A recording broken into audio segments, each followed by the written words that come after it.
What the?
Any further insights on the particle clouds, Melville? To be honest with you, Byron, I feel like a caveman trying to study Bose-Einstein condensate. I'm seeing unknown particles whose every property violates the laws of physics, apparently capable of being controlled and recombined into just about anything. It's ridiculous. Maybe someone in New Jerusalem can figure it out. Sure, just give them another 1,000 years.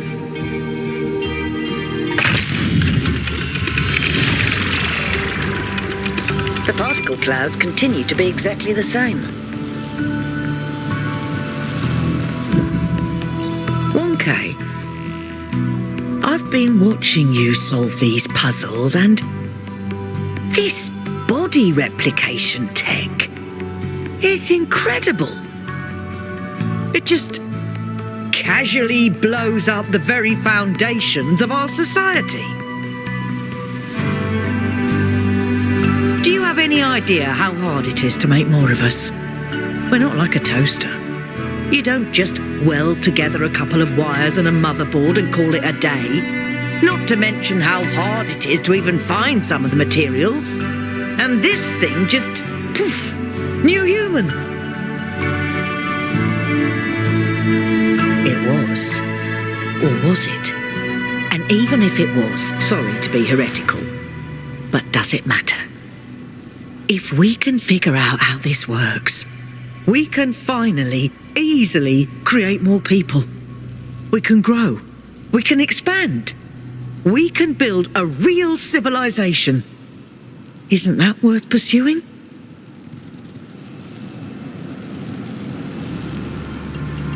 The mayor seems to think so. But why?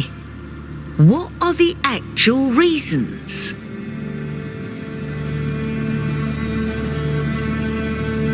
Balance. The balance of nature is just a snapshot of an arbitrary point in time. The planet changes constantly, causing extinctions left and right, ice ages come and go, the oxygen level fluctuates, the oceans rise and fall. The only reason our ancestors believed in this balance is because their bloody lifespans were so short.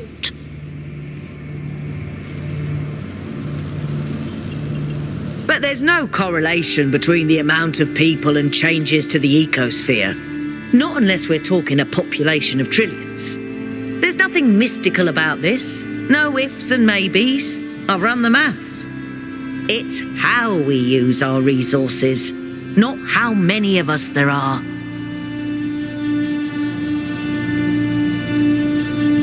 I suppose you might be right.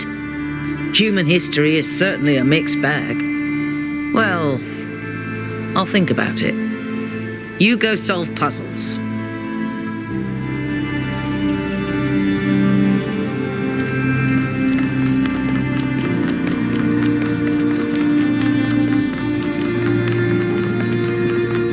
This body replication technology is proof of just how vital this expedition is. We may not know how it works and what its limitations are, but the technology itself isn't even what really matters. What matters is to expand our imagination, to realize that other futures are possible. And 1K, just think about this. If we had stopped making new citizens, you wouldn't be here. And isn't it wonderful to exist? Simply to be in this world? Consciousness is a gift. Miranda is the founder's daughter. It's still kind of blowing my mind. She came all the way out here, left everything she had behind, and created a new life. Why do you think she did that?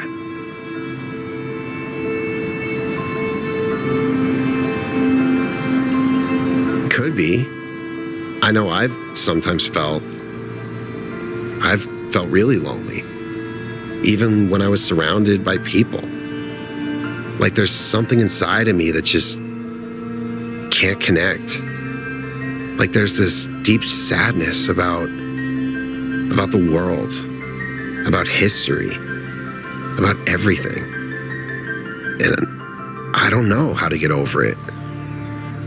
Sorry, probably oversharing.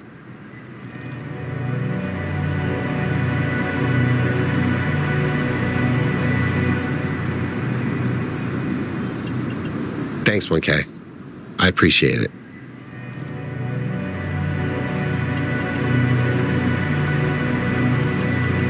I'm not sure, to be honest. This is all so surreal. Walking around here is so peaceful, but it's also, I don't know. One moment I feel inspired, the next, kind of creeped out. Our ancestors relied heavily on fossil fuels for energy generation, which released a lot of carbon dioxide. This caused the atmosphere to trap more heat, which changed the planet's overall climate. The effect continued even after they were gone, and these low-lying areas were flooded. I've seen a lot of places like that. No, I never did. I would have loved to. Nope. You know, people throw around the word awesome a lot. I probably do it too, but I think what we saw in there is the proper meaning of the word.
to have only just begun this journey of philosophy.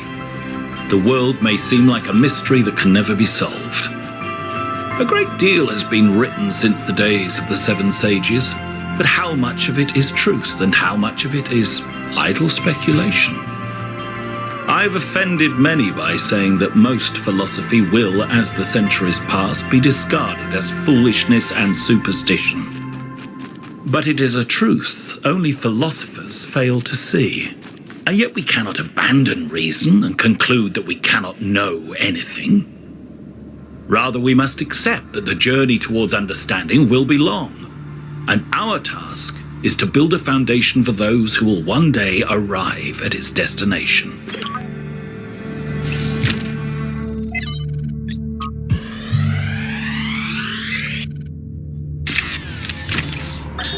As we continue exploring the cold northern reaches of the island, the contrast between the harshness of this place and the softness of New Jerusalem becomes more and more pronounced. There is a kind of madness in what we are doing, going to a place that is so hostile to our existence. That does not mean there is nothing to love here. There is, in fact, a great beauty, but it is a hateful beauty. A beauty you can only love because there are places that are not like this. And yet, it is precisely this hateful beauty that the people of New Jerusalem fail to see, and so cannot understand their own blessings.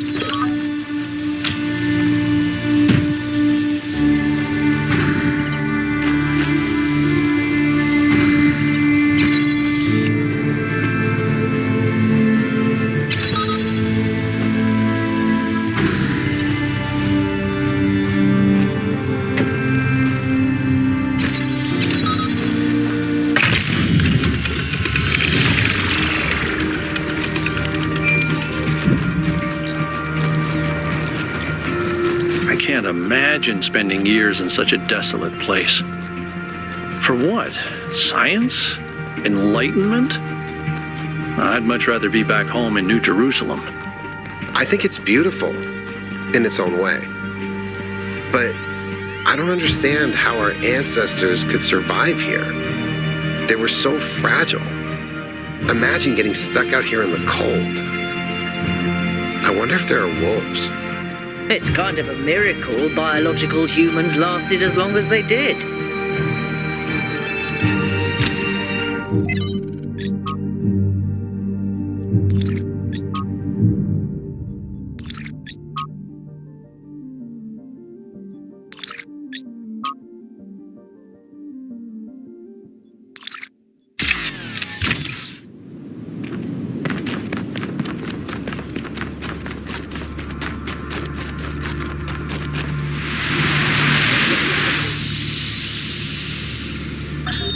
If we believe that life is inherently valuable, if we think that other species are worth preserving, and we recognise that most of the universe is barren, then it follows that we have a duty not only to defend life, but to spread it. If life is the most valuable thing in the universe, then perhaps, in a sense, the cosmos itself is depending on us to do this. Like birds carrying seeds to uninhabited islands. Maybe that's our role in the galactic ecology.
Elohim must be very proud of you, 1K.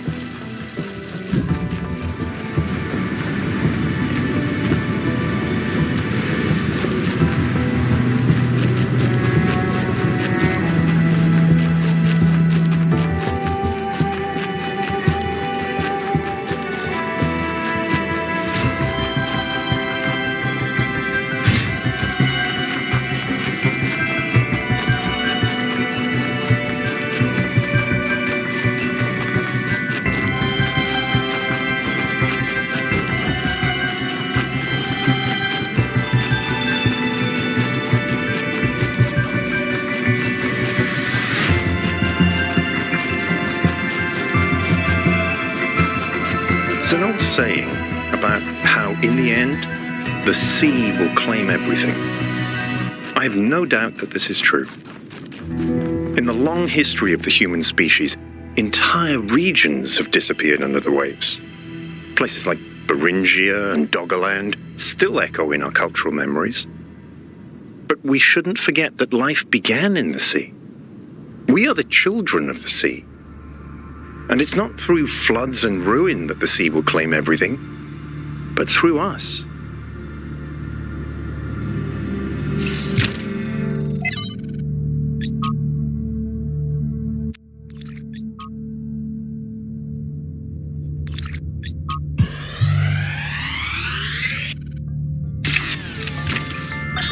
Now, I have to talk science fiction for a bit because I love science fiction, but it drives me nuts. There's this cliche that shows up over and over, and every time someone uses it, everyone pretends it's really profound.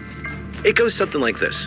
A scientist invents something good, but, oh no, it's actually really bad. You could have something that makes your life better, but no, you can't. How dare you even want it? That's hubris. That's playing God. And it's never anything that reflects the real world, right? It's never, oh no, you invented a vaccine for cervical cancer. Oh no, you invented a new class of antibiotics. Oh no, you cured malaria. How dare you? Those diseased mosquitoes are way more important than human lives. How did science fiction become so reactionary? You know, if we all thought this way, you guys wouldn't even exist. At least Alex agrees with me. She has good taste.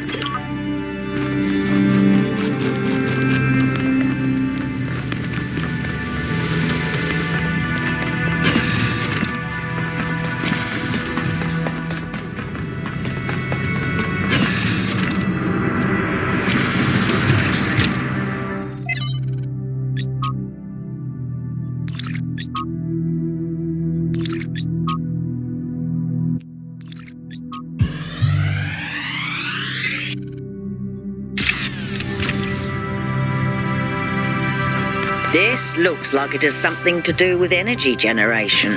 Am I reading this right?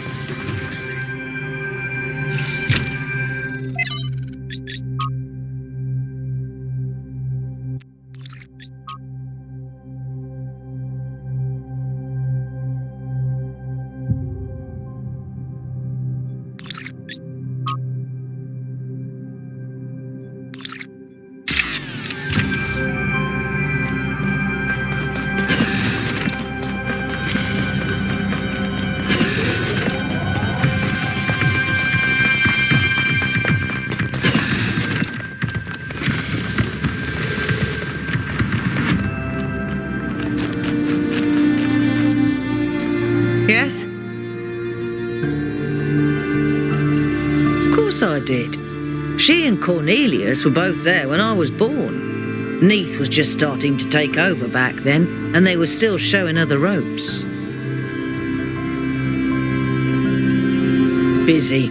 There was always another problem to solve.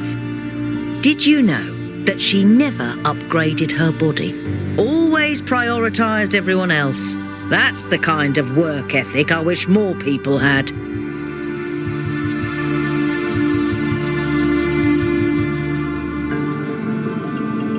I suppose so. For me, living is doing. But I understand that other people have more varied needs.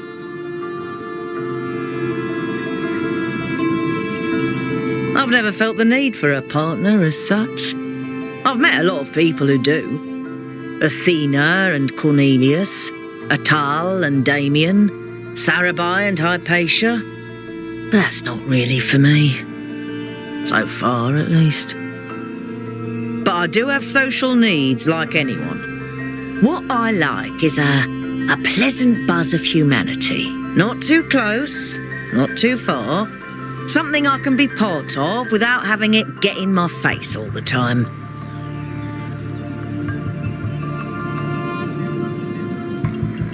The data stream overloads. Yes, they could. There are safeguards to prevent that from happening, but these aren't exactly carefully controlled circumstances. It's hard to predict. Our brains are absurdly complicated, which is why it's so hard to make more of us. Maybe she just got sick of things breaking all the time.